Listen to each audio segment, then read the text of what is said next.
Assalamualaikum warahmatullahi wabarakatuh. Halo sahabat Bawaslu semua dimanapun sahabat Bawaslu berada. Hari ini spesial podcast Lensa Lembar Edukasi dan Pengawasan Bawaslu Kabupaten Purworejo edisi akhir tahun 2025.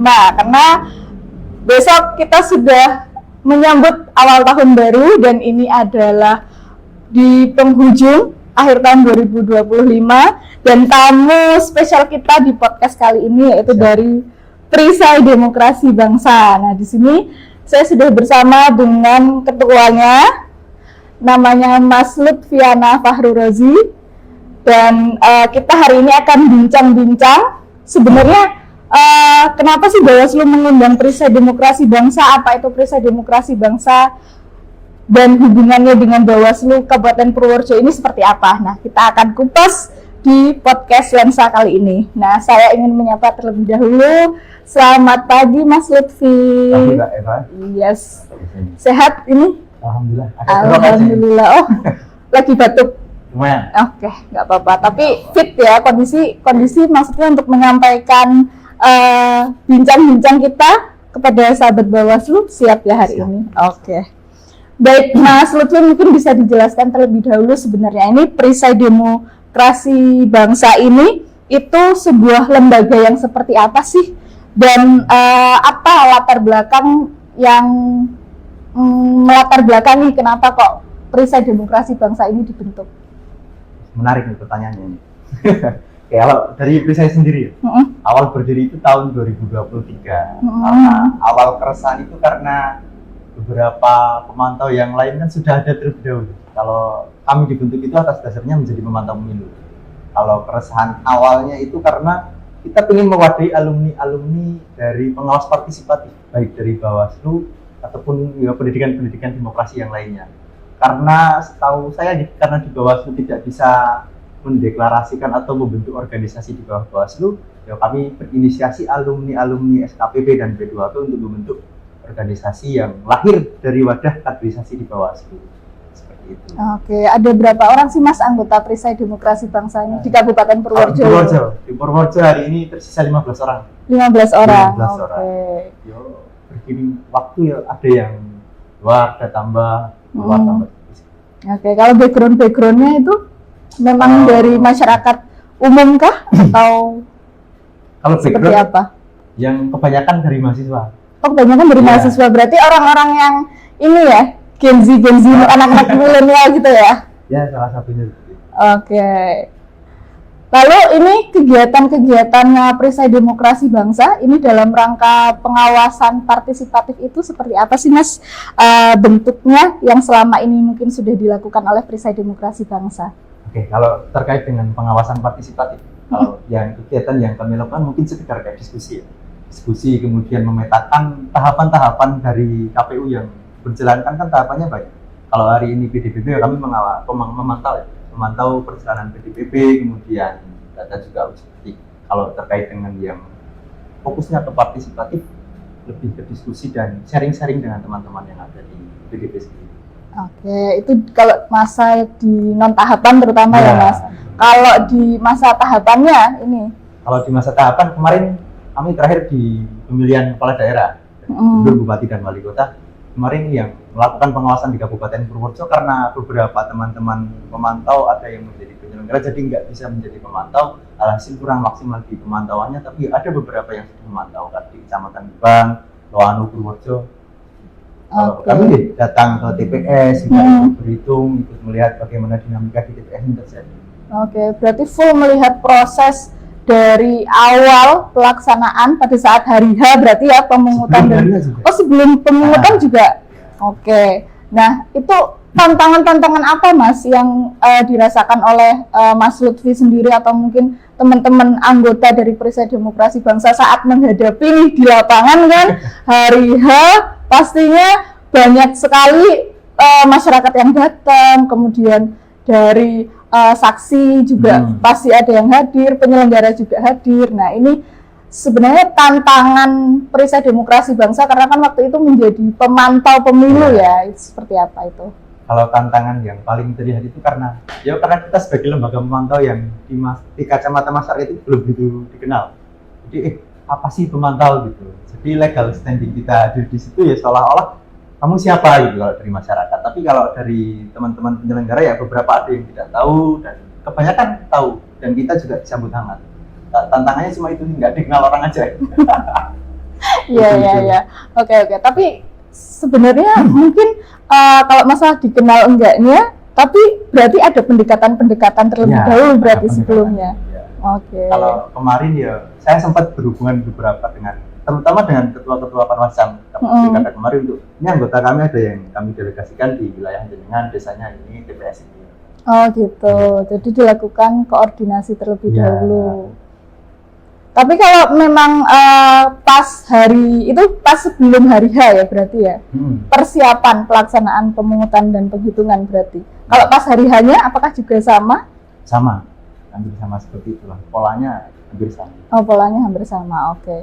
Setelah hari pemungutan dan penghitungan, pas rekap gitu-gitu apakah termasuk? Ya, itu termasuk pemantauan di juga? Tugas pemantauan kami di Perisai. Ya, di beberapa kecamatan kami di tingkat rekapitulasi tingkat kecamatan kami ikut, di kabupaten kami juga. Oke. Nah, terus Mas, saya mau tanya nih, penasaran tadi dari ceritanya Mas Lutfi ini. Ada nggak sih latar belakang? Tadi kan Mas Lutfi bilangnya, oh kemarin melakukan pemantauan pemilu di Gebang nih. Nah, apa yang melatar belakang kok dipilih wilayah itu, atau di desa itu, atau di TPS itu, latar belakangnya apa? Kalau latar belakang secara spesifik ya, kami belum begitu bisa memetakan karena banyak masukan kenapa nggak di daerah yang kemarin waktu pemilu, kalau kemarin kan pemantauannya pilkada. Kalau kenapa pas pemilu ada sengketa kemudian tidak di situ karena belum adanya anggota kami secara merata di Kabupaten Purworejo. Jadi kalau jenengan ditugaskan ke sana mau nggak? Aku tak neng omah wae lah. Jadi kebanyakan dari teman-teman yang dekat rumah saja. Oke. Jadi belum ada pemetaan yang di wilayah yang rawan atau apa belum. Oke, berarti wilayah yang langsung dapat mudah dijangkau gitu ya. Oke. Semakin menarik ini sahabat Bawaslu. Kemudian saya juga ingin bertanya ini Mas. Nah, Perisai Demokrasi ini persiapan juga dipantau. Nah, apakah kemudian pada saat persiapan itu juga ada mungkin sosialisasi mungkin dari Perisai Demokrasi Bangsa terkait dengan bagaimana cara membangun keberanian warga atau masyarakat kaitannya dengan politik uang, karena kan pasti kalau membahas pemilu, membahas pemilihan, politik uang itu pasti menjadi topik yang tidak bisa dilewatkan. Nah, ini peran atau langkah-langkah yang diambil oleh Perisai Demokrasi Bangsa ini seperti apa itu? Kalau langkah dari kami menghadapi politik uang kan seolah-olah menghadapi hal yang begitu sulit. Hal panas, bukan hangat lagi. Kalau dari kami kemarin ya adalah sedikit obrolan membahas bagaimana kita menghadapi politik uang. Ya paling tidak kita bisa memberikan pemahaman kepada masyarakat sekitar saja, dari teman-teman kita yang ada di kampus, teman-teman yang ada di rumah, bagaimana pentingnya menjaga demokrasi tetap berintegritas. Ya paling tidak kita ada wedi-wedian lah untuk mereka yang kamu jangan seperti ini, nanti kalau kamu ketahuan dilalah ketangkap basah sama teman-teman pengawas pemilu gimana? Jadi resiko yang apapun resikonya lah kita bisa menerjemahkan kepada mereka. Oke, berarti dari orang terdekat kita, dari kerabat kita juga, dari teman kita juga ya, sosialisasinya berarti dengan orang-orang terdekat. Nah, kemudian untuk Perisai Demokrasi ini, cara pandangnya itu melihat peran dari Bawaslu untuk pengawasan partisipatif ini bagaimana, Mas? Kalau sampai tahun ini sudah cukup menarik karena di Bawaslu juga menyelenggarakan kegiatan pendidikan pengawas partisipatif P2P yang nantinya juga secara otomatis kami tidak hanya diam dari Perisai. Kami juga nanti akan setelah tahun 2025 ini akan kita cari juga teman-teman alumni dari pendidikan pengawas partisipatif.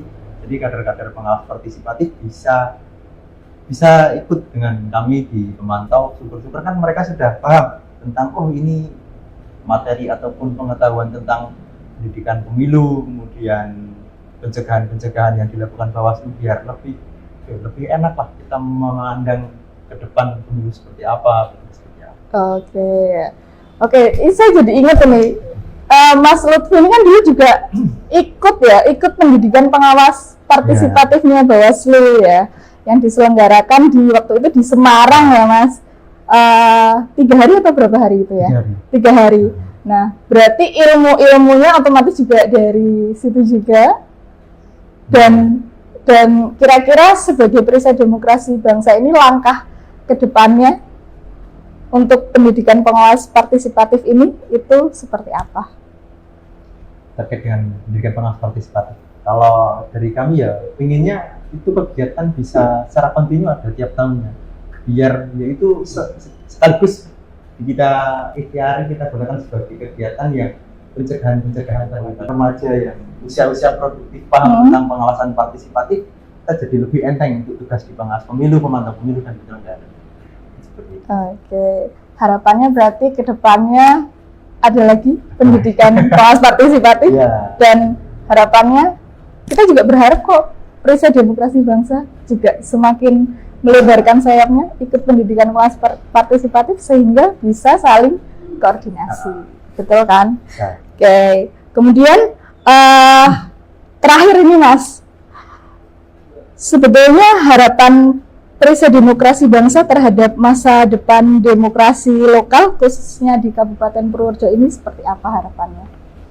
Di Purworejo sendiri, karena kultur kedaerahan di Purworejo kan menarik ya. Setiap daerah berbeda-beda punya kultur sendiri-sendiri. Kalau dari kami tetap ya pola awalnya mengikut hampir sama dengan Bawaslu, pola pencegahan terhadap pelanggaran dan sengketa-sengketa yang terjadi. Kalau harapannya dari kami perisai demokrasi bangsa Purworejo untuk masa depan demokrasi di Purworejo, bagaimana bisa kita lah, terutama yang hari ini mempunyai peran secara legal standing kita ada di undang-undang, lembaga pemantau ya kita bergerak secara aktif dan terus-menerus continue untuk menyadarkan dan juga paling tidak kita berbagi informasi, kita duduk kopi karena teman-teman kita juga anggota pemantau juga dari beberapa organisasi, paling tidak kita bisa putar lah, duduk bareng dengan organ-organ, kamu dari organisasi apa, kita biar bisa ada perputaran informasi dan juga sekaligus kita memberikan pemahaman tentang demokrasi Purworejo. Mantap, oke, terima kasih. Baik sahabat Bawaslu, itu tadi podcast Lensa, Lembar Edukasi dan Pengawasan bersama dengan Mas Lutfiana Farurazi. Dan untuk kali ini kami cukupkan podcast kita. Dan sampai ketemu lagi di podcast Lensa di tahun 2026. Saya Eva Prananingrum dan segenap kru yang bertugas pamit undur diri. Terima kasih atas perhatiannya. Wassalamualaikum warahmatullahi wabarakatuh.